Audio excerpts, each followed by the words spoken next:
beloved Boss Mike Cervera.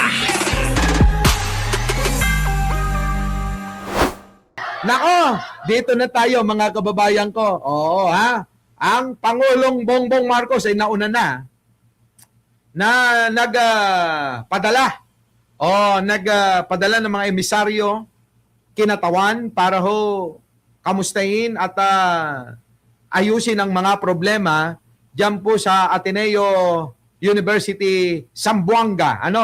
Ito, pasok! Wounded students natin. Ano pong... Well, una, gusto ko i-report sa inyo na may mga ilang kabinete na nandito ngayon sa Zamboanga City. Pinapunta ko kami ng ating Pangulo para una siguraduhin ng mga nasaktan at ang mga naging biktima ay napangangalagaan. When I say naging biktima, hindi lang yung may physical injuries, kundi yung buong komunidad. Yan ang priority ng ating Pangulo. Kaya inatasan niya ako. Alam ko nandito rin si Secretary Sunny. And alam ko papunta rin si Secretary Remulla.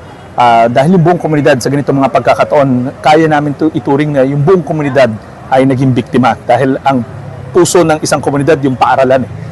So kaya ako nandito. Ngayon, kung ang Mga kababayan kinatawan pa lang ni Pangulong Bongbong Marcos ito.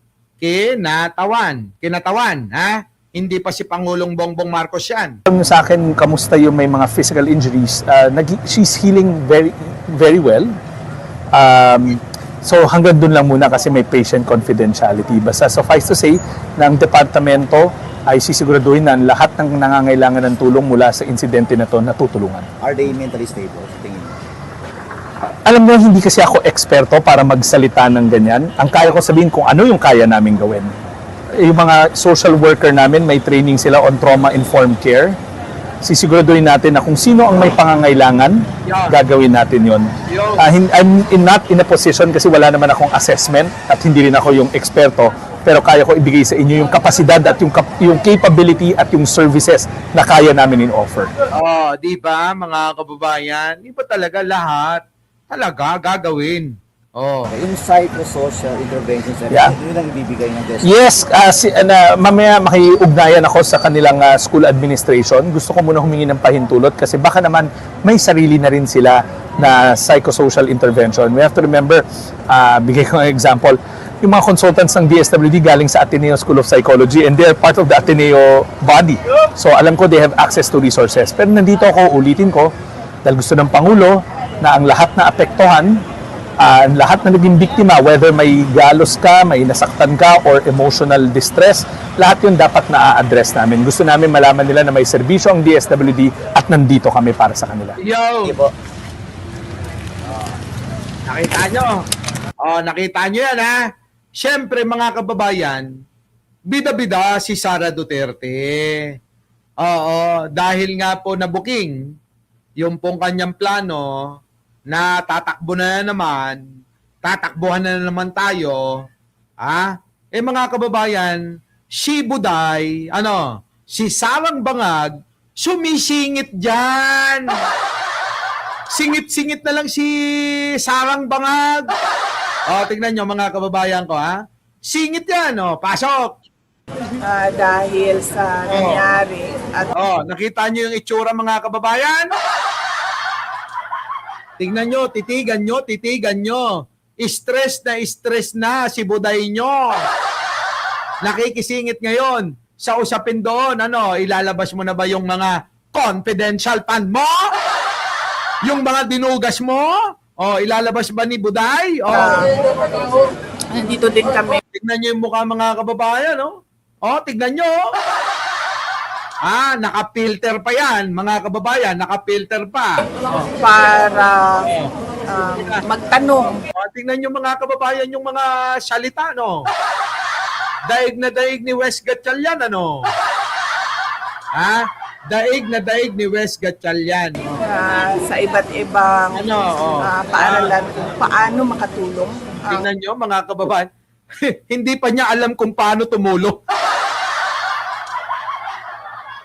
Bobo talaga mga kababayan. Biruin ninyo, magtatanong-tanong pa kung paano makatulong sa ibang paaralan. O kukuha pa ng opinion ng ibang paaralan kung paano daw siya makakatulong dyan Bubo, di ba? Anak ng pating pumunta-punta ka dyan, hindi mo man lang alam kung ano yung itutulong mo. Di ba dapat pag pumunta ka dyan, dala-dala mo na lahat. Katulad ng DSWD, katulad ng PCSO.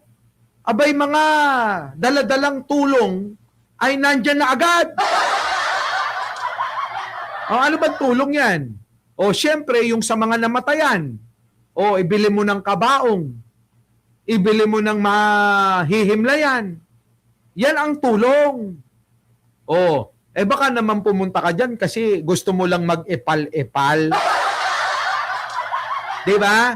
Ayan, nagnawa-ngawa na naman si Sarah dyan, umepal-epal na naman, pero puro daldal lang, laway lang. Ang inang yan. Office of the Vice President sa pagiging handa nila sa mga iba't ibang posibleng Kung ano-ano na lang sinasabi nito no? Kung ano-ano na lang sinasabi niya, mema lang, mangyari sa loob. O bakit tabingin na yung mukha mo? Hoy! Sara Bangag, bakit tabingin na yung mukha mo? Tangin ang mukha yan O tignan nyo mga kababayan yung itsura. Yung bibig mga kababayan, hindi na naglalapat silang dalawa. Parang yung bibig mga kababayan, gusto nang humiwalay loob ng Yun, kanilang Diba? whether it's a natural Ang ina, stress na stress si bakla. Depressed na depressed si Buday. man-made disaster dahil yung Office of the Vice President, meron kami disaster operations center. At yung mga ganyan na mga pangyayari tulad ng pamamaril ay kinukonsidera namin na isang trahedya, isang kalamidad, isang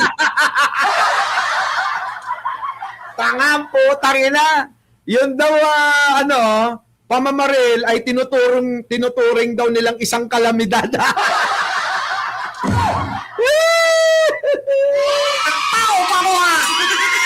Bobo! Kailan pa naging kalamidad yung barilan? Sige nga, pakipaliwanag nyo nga.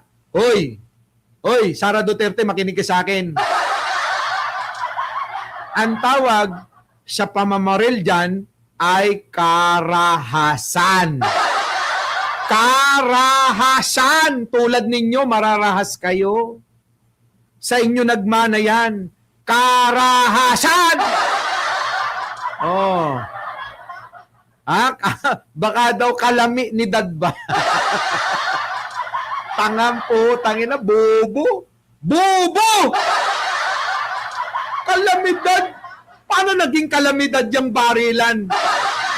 Ay, ambot ba? Ambot. Wait lang. Bibitinin ko kayo Bibitinin ko uli kayo mga kababayan.